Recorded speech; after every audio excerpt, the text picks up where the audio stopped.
Buenas noches. ¿Qué seudónimo quieres que utilicemos al principio de la conversación? Nuska. Cópulos. Rebalaje. Larga carrera.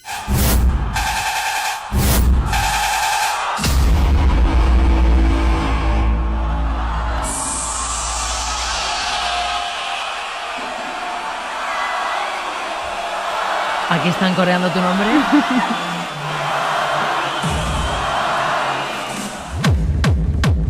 ¿Qué sientes, Fátima, cuando tienes a miles de personas con esa energía, con esa felicidad que tú describías cuando te he preguntado lo del camión con tu padre y tú decías, me cuesta explicarlo, me cuesta explicar la relación que tengo con la música, me cuesta explicar por qué me metí en esa academia, por qué cogí ese anuncio de la tienda y de repente me cuesta explicar por qué cogía los cassettes con las cintas y hacía un mix.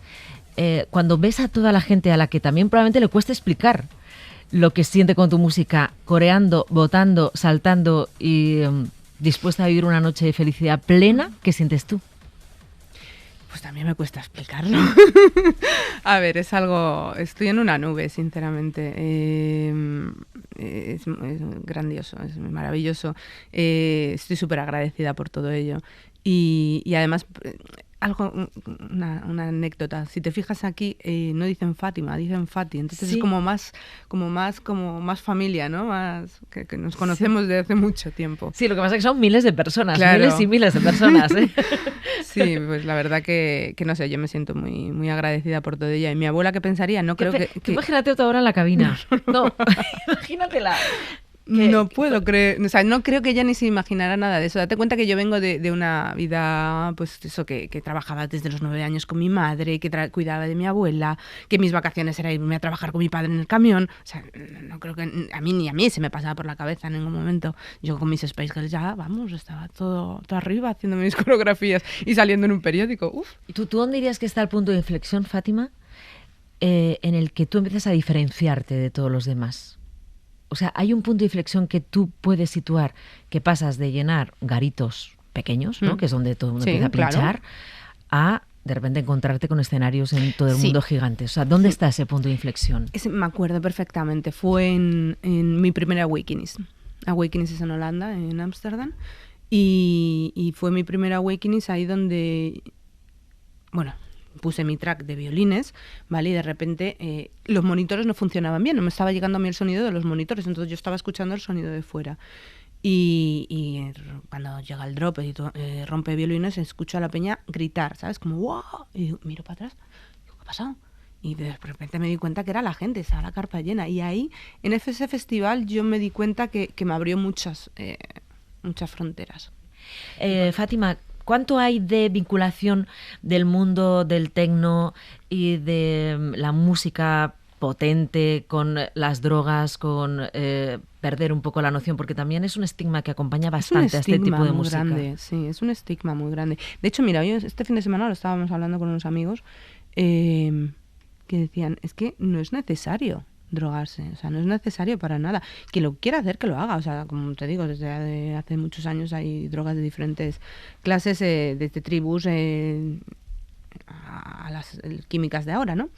Pero no es necesario, o sea, cuando lo sientes la música, es que la sientes, o sea, yo es como yo lo veo. Sí, luego hay una cosa muy particular y es que quienes os dedicáis profesionalmente, aunque bailáis detrás de la mesa, no podéis dejar de controlar porque estáis hay de todo. Siendo profesionales, ¿no? Sí, hay de todo. Y entonces, hay de todo. Sí. Pero en tu caso a ti se te ve, tienes una cerveza, no bebo, tranquilamente, no bebo. entonces no sería tuya, sería de alguien. Sí, sería de alguien. O sea, pero yo mi Red Bull... claro, estás así... Bueno, pues igual era un Red Bull, claro, que era lo que había dentro del vaso. Vale, y entonces estás súper tranquila, organizando. Sí. Es verdad que te mueves, pero el control que tienes que tener... No solo con lo que tú tienes programado, sino viendo cómo está respirando la sala, cómo está respirando la gente, ¿no? No es fácil, pero hay de todo. Hay gente que sabe trabajar sin ello, hay gente que ha trabajado siempre sin ello y hay gente que no sabe trabajar sin ello, ¿vale? Entonces, pues es como en todos los lados, hay de todo. O sea, es que no hay ningún problema tampoco. Si lo haces bien y si no veo ningún problema. Yo, por ejemplo, te voy a contar yo, ¿vale? Yo me levanto media hora antes de pinchar. ¿Vale? Yo pincho a las 3:30, pues a las 3 menos cuarto me estoy levantando para 15 minutos hasta que llego al club. Me ponen un Red Bull, yo me bebo mi Red Bull y me pongo a pinchar, y ya está. Y yo luego termino de pinchar, me voy al hotel, me leo unos, porque claro, la adrenalina, aparte del Red Bull, que también es un acelerante, ¿vale? Y te despiertas, como va a despertarte un poquitín, la adrenalina que conlleva el estar pinchando, el ver a la gente, tal, o sea, eso es lo que más te da, ¿vale? Ese es el power total. Entonces cuando llego al hotel, para bajarla un poco, me pongo a leer un libro. Entonces me canso la vista así y ya está. Aramburu, ¿es verdad que cuando tú supiste del asesinato de Enrique Casas, dijiste, un día yo voy a escribir sobre esto?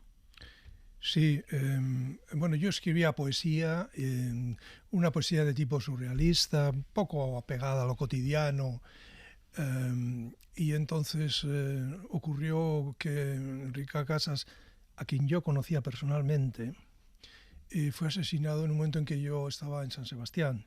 Y recuerdo cómo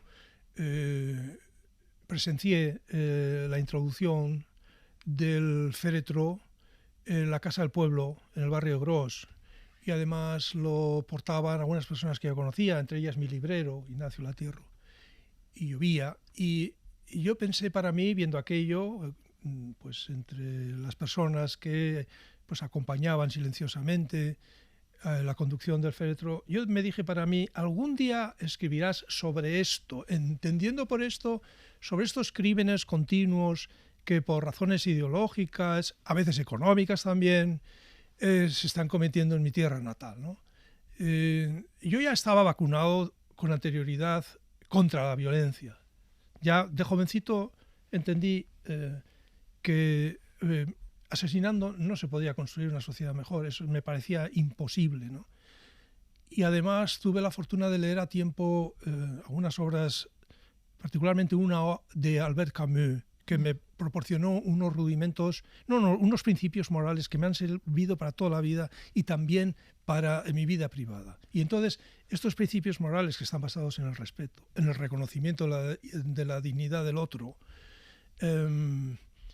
esto ya me hizo comprender con bastante exactitud lo que pasaba y por qué pasaba. Y ver a esa persona a la que yo conocía personalmente, fue el primer asesinado de ETA a quien yo conocía personalmente, no tenía amistad, pero sí era amigo de otros amigos míos y alguna vez, muchas veces, en unas reuniones de una revista en la que yo participaba, aparecía. Y entonces yo tenía una imagen muy concreta de él. Él para mí no era una noticia, no era un nombre en un periódico o un nombre pronunciado en una emisora de radio, ¿no? Aquello me golpeó muy fuerte y aquello, vamos a decir que desató una especie de responsabilidad de escritor para crear testimonios sobre todo aquello que estaba ocurriendo. Que cuando los abro, perfecto distingo lo negro del blanco en todo su ancho. ¿Dónde se va tu cabeza? Yo conozco esta canción, particularmente la versión de Mercedes Sosa. Esta canción estaba muy presente en casa. Malacostumbré a mi hija mayor a dormirla cantándole. Y al mismo tiempo la llevaba aquí pegada a mi pecho. Tendría meses, un añito quizá, y yo le cantaba con mi vozarrón y hasta que se dormía. A veces yo pensaba que ya se había dormido porque no se movía y paraba, intentaba poner a la cama y ella decía más, más. Y una de las canciones era esta, Gracias a la vida, y me la sabía de memoria entonces. Y bueno, si se me olvidaba un párrafo, pues volvía al anterior, no, a una estrofa, y le cantaba otras y una era esta. Padre, amigo, hermano. Aramburu, ahora publicas, bueno, desde Patria, Los Vencejos, varias novelas, pero ahora vienes con Hombre Caído, que es un libro de relatos. Cuando uno ha tenido un éxito como el que has tenido tú con Patria, después de una larguísima trayectoria, muy reconocida, con 1000 premios, traducido a 30 idiomas, uno intenta siempre reproducir el éxito o tiene que olvidarse de lo que escribió para seguir haciendo estructuras nuevas, ser original en la narración, todo eso. Bueno, yo no había tenido nunca un gran éxito. Éxito no quiere decir solamente que uno recibe aplausos. Éxito quiere decir también que suena el teléfono en cualquier momento. y a uno le hacen preguntas sobre cuestiones que no tienen nada que ver con su actividad. Y uno se ve en la situación de alejarse del escritorio continuamente. O sea, que el escrito sí tiene ventajas económicas, o a uno el éxito le proporciona lectores, y estoy agradecido, pero también tiene un ingrediente de trastorno, y yo comprendí enseguida que tenía que poner a salvo el escritorio, es decir, la literatura. Mi compromiso es con la literatura, no con el éxito. O sea, yo soy muy ambicioso, lo reconozco, pero mi ambición llega hasta el punto final del libro. Yo no uso los libros para conseguir otras cosas más allá, no son excusas para lograr, yo qué sé, premios. Los premios pues llegan, los agradezco y me voy a mi casa, ¿sí? Sí comprendí que tenía que gestionarlo, sí. Y de hecho, ya dije rápidamente que yo no iba a escribir Patria 2, podía haberlo hecho. Ya tenía el ritmo creativo, habría hecho caja, pero sé que habría hecho un mal libro, porque la literatura, la escritura equivale para mí a mi espacio personal de la verdad. Mi verdad personal está ahí, no la verdad para todos o una verdad única, sino ese espacio, la escritura en sí, el trabajo diario, creativo, es el sitio en el mundo donde yo quiero y debo ser auténtico, sincero. O sea, que lo que yo ofrezca a los demás está verdaderamente pensado o sentido, aunque esté plagado de errores, no son errores deliberados. Entonces, pronto comprendí que el éxito era un camino que crean los demás, no uno. Pero hay recetas, no sé, hay tipos de libros que más o menos gustan a la masa, ¿no? Pero ese no es mi camino. Y de hecho, después de Patria saqué Autorretratos en mí, que es un libro íntimo, delicado, casi poético. Sí. Y como dijo David Trueba en una columna, creo que se dio cuenta de mi estrategia, era un libro escrito contra el éxito. Era un libro que claramente iría a parar a un público minoritario, un poco amante de lo exquisito, de lo delicado, y así lo hice. Claro. O sea, yo no creía que me iban a dar una noticia como esta. Esto es 2005, el Sí, año del cáncer, ¿no? Pero Sí. tampoco creía que iba a ser fácil la respuesta. No sabía qué me iban a decir, pero no creía que me iban a decir un cáncer de mama. O sea, como que no lo tenía en mi cabeza. Entonces, cuando la patóloga me dijo, tienes un carcinoma ductal infiltrante de grado 3 y te tienes que operar, y bueno, te irán contando el proceso. Bueno, fue largo lo que me explicó. Me dio una carpetita y yo me quedé como así. Y le hice, no me acuerdo qué, 2 preguntas, y salí de la consulta, bajé la escalera y dije, ¿qué me ha dicho? Y volví a subir y le dije, perdona, ¿qué me podría repetir qué es lo que tengo? Y me dijo, no te has enterado, tienes un cáncer de mama, es agresivo, es prematuro, pero es agresivo. Entonces tendríamos que ir pensando en operarte. Luego vendrá la quimio, pero bueno, poco a poco, paso a paso. Y dije, vale, ya me he enterado. Me bajé. Y 30 años, porque tenías 30 años, ¿no? Sí, recién cumplido. Me bajé a un banquito que hay fuera de la clínica y ahí, o sea, era miedo y muy chica. Yo a los 30 años era muy chica, era muy, muy pequeña. No tenía apenas vivido ni, como se suele decir, ¿no? Rabillo del ojo, maldad, échale cualquier frase o algo que se te ocurra. No estaba vivía, ¿sabes? No, era muy niña a los 30 años. Y fue la primera vez que fue como, soy adulta, esto es adulto lo que me está pasando, ¿no? Pues conforme, como le dije a mis padres, conforme vinieron para mí, se sentaron al lado mía, me cogieron de los brazos y empezamos a llorar los 3. Fue como, ya sabemos qué te han dicho. Pero bueno, ahí ya me dijeron qué tiene y le dije, tengo un cáncer de mama. De ese proceso, ¿qué lectura sacaste ahora con la perspectiva que te da el tiempo? De ese proceso, ahora con esta perspectiva, saqué la lectura que la salud no te pertenece porque seas joven. La salud es la salud, somos muy frágiles. Y todo dentro está tan coordinado. O sea, hay un baile aquí brutal, que este va para allá, el otro para acá, este ensambla aquí, el otro tira para allá.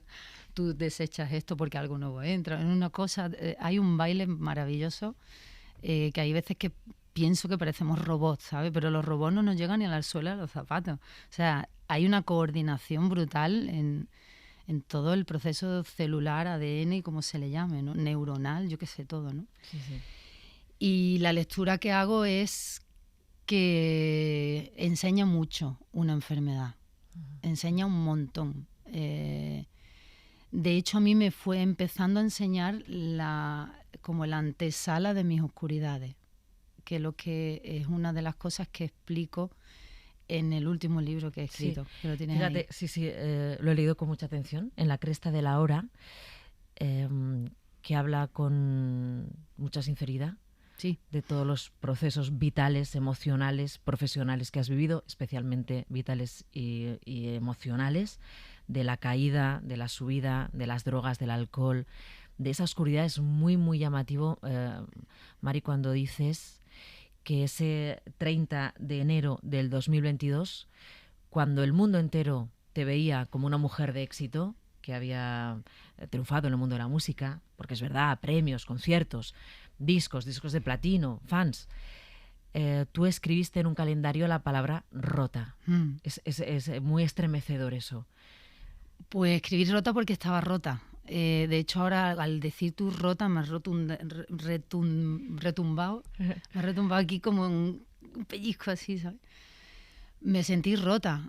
Sentí que me rompía cuando empecé a llorar y a decir me quiero morir, me quiero morir, me quiero morir. Entendí un poquito más tarde que, claro, a partir de ahí empezó mi reconstrucción. La que estaba muriendo era la que quería ya romperse para que naciera y diera paso a la que tenía muchísimas ganas hacía tiempo de dejar todo aquello, de dejar de no quererme, de tener conciencia de mí misma, de amarme. Sí.